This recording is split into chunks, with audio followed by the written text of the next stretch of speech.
Hello, everyone, and welcome to DiasporaBell. Today on the set, we have the lovely Gena West joining us. Thank you so much for being here today. Thank you. Thank you. It's a pleasure to have you. Thank you. So please introduce yourself. In what way? Tell us about what you do. Well, I'm a singer, and most people know me as a singer. Fantastic. I also have a talk show, a television talk show Fantastic. called A Different View with Gena West. It started off in Accra, Ghana. Wow. And the whole point is really challenging the viewer to let go of stereotypes, let go of preconceptions, take a different view of whatever subject matter Absolutely, we're discussing. yeah. And it's really to say to people, look, let's change the narrative on Africa. I love that. So a different view Fantastic. with Gena West. Thank you so much. Yeah. So we're going to go right ahead and jump into these interview questions, and feel free to add your own twist to it. Okay. Because here on the show, we like to be fun, we like to be innovative and creative. And spontaneous, because I have Absolutely. no idea what you're going to talk to me about. And spontaneous. Okay. So without further ado, we'll jump right into it. So DiasporaBell is about the platform that looks at the role that diaspora can play in nation building, both domestically as well as internationally. And the theme this year is Africa in America. So can you tell us a little bit about what Africa in America means to you? Okay, so Africa in America, and I'm assuming that we're talking about all aspects of society. Yes. So we're talking about media, we're talking about the arts, we're talking about government, entrepreneurship, doctors, lawyers, education, social impact. Yes. And I mean, I believe that since time immemorial, there's been a particular view of Africans, not always positive.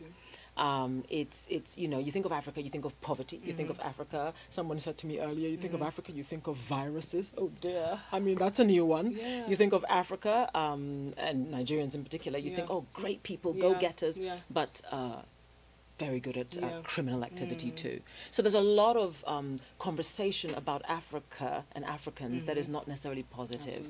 But we know that that's not the truth, that there are a lot of examples, great examples in the world of film and television, in the world of doctors, bankers, even government. I mean, the reality is that Obama, we say he was the first African-American president, but the reality is that his blood was, his lineage is Kenyan. So, so that's what I think of when I think of Africa in America. I say, let's look at the positives. Let's see what we're achieving. Trevor Noah, he's a South African young man, and he is one of the best comedians we've seen in the world today. So, yeah. Fantastic. I could go on and on. Absolutely, I'm sure you could. I could as well. What would you consider the most important goal of an African in the diaspora? I think that it's really important to remember where you've come from, who you are, but also why you're here. Never forget your lineage, your heritage, and be proud of that. Because I think sometimes, you can meet people, and we won't mention names, who almost want to pretend that they are, American, they're American, and they almost want to, because they're almost embarrassed about where they come from, but there's so much to be proud of. So I would say no matter what you do, what your calling is, so to speak, you need to do it to the best of your ability. Show that spirit of excellence that I believe exists and is on our continent.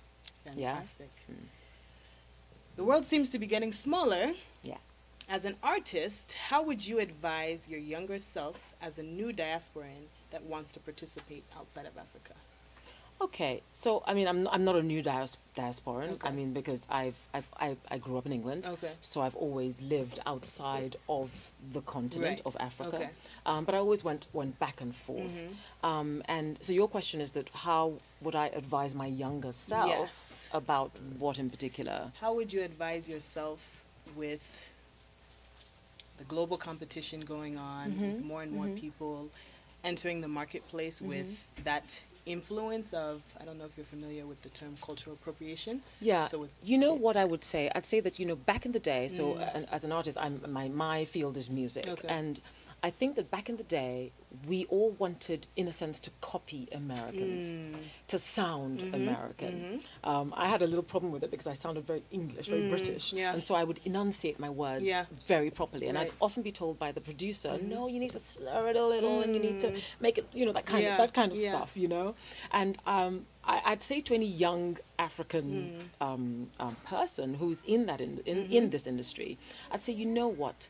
What is going to set you apart is your culture, is that experience, being able to speak in a little bit of pidgin, being able to throw in Yoruba or whatever your language is, and just adding that, the beats, the rhythms, and just being a little different, because then you come across as authentic, and there is nothing more powerful than an artist that you can see is being true. Absolutely. Not a copycat. Absolutely. Copycat, yeah. It just doesn't work. Absolutely. So that's what I would say. I'd say, I say to my younger self, Gena, don't try to copy anybody. Absolutely. Just be yourself. Absolutely. Find yourself and be yourself. Yeah. Fantastic. Yeah. For diasporians that are here, should we be looking back home for inspiration, and what is the most effective process? I think that we should. I think we should stay connected and in tune with what is happening on the continent. You know, also so that we can go and actually also make a difference there, and sort of, you know, put back, you know, give back, really. There's a lot happening on the continent, really, there's a lot.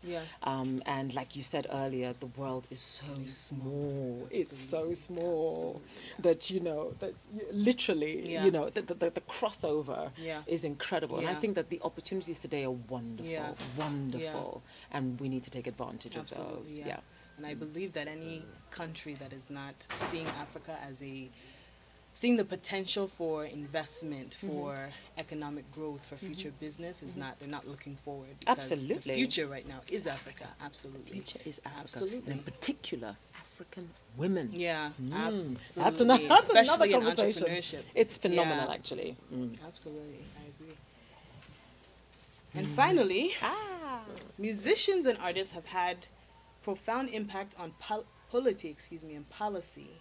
But in light of all of these issues with African nations today, how are artists like you becoming a force for greater good? Okay, so let's just clarify first, what issues are we talking about? So what you said, all of these issues, which issues are we talking about? So I would say issues with, for me personally, I've noticed that there seems to be a standard in the entertainment and in the music and even in the beauty industry of what beautiful is. So that kind of European standard. And you see a lot of, even more recently when I went home to Nigeria, you see a lot more, even African women are seeming to embrace a more European, like I said, standard of beauty, from the way their makeup is done, from lighting creams, from even the way that they talk and present themselves, like how you were saying. A lot of these indigenous people are, when they come here, they find that they kind of shy away, or they're less proud of their culture. They conform to everywhere else. So as someone in the entertainment and music industry, how are you combating that? How are you but do you know, I mean, I would choose to take a different view, so to speak. Sure. I think, let's talk about makeup, for example. We're all women. Absolutely. Right? Yeah. And, you know, there is a particular way of putting on makeup. And the only difference between us as Africans and, say, our Caucasian counterparts is that the colors they use are different from the colors we would use. I don't think there's a particular way of putting makeup on that says that you're African or that you're European. I disagree with that. Okay. And there's also been a conversation about hair, you know. Yeah. And since time immemorial, we've done all sorts of things to our hair by putting in extensions, and whether those extensions are braids or weaves or whatever, it's actually all amounts to the same thing. It's about what you find easy, what you think best suits you best, or whatever. Yeah. So for me, you know, there's some women, I mean, sometimes I sport an afro, sometimes I have my weave, sometimes I have it curly, sometimes I have it straight, sometimes you know, I've even had a bald head. Can you believe it? You know, but that's just how I felt I wanted to express myself. And I think the key, it's not so much about any of this, is about who you are inside and what message are you imparting? What are you saying? Are you being true to yourself? Absolutely. And my being true to myself is going to be different from somebody else's. It's bound to be different because our experiences are different. you know? So I say that, you know, perhaps our focus should be less on that and more on just giving people the freedom to be who they are. Absolutely, yeah. I would agree with that 100%, and also say that we need more of that. So in mentioning what I started off saying, I think celebrating that natural African beauty needs to be in whatever form it is, and not feeling like whether your makeup, you have makeup or your makeup less, not feeling like you have to overly contour yourself or wear a certain image that isn't the truly you, exactly. truly you, absolutely, you know. And often as women, often that changes depending on our mood, depending on what age we are, depending on the you know, and that's okay too. That's okay, as long as it's your authentic self. There you go. I love that. There you go. Well, thank you so much. We've had so much fun having you here today on set. You've been a joy and a pleasure to talk to. And very opinionated. Yes, I love it. A strong-minded woman. So we hope to see all you again. African women, I'm telling you. Formidable. I heard somebody say, she's an African woman. Yeah. She's formidable. She's formidable.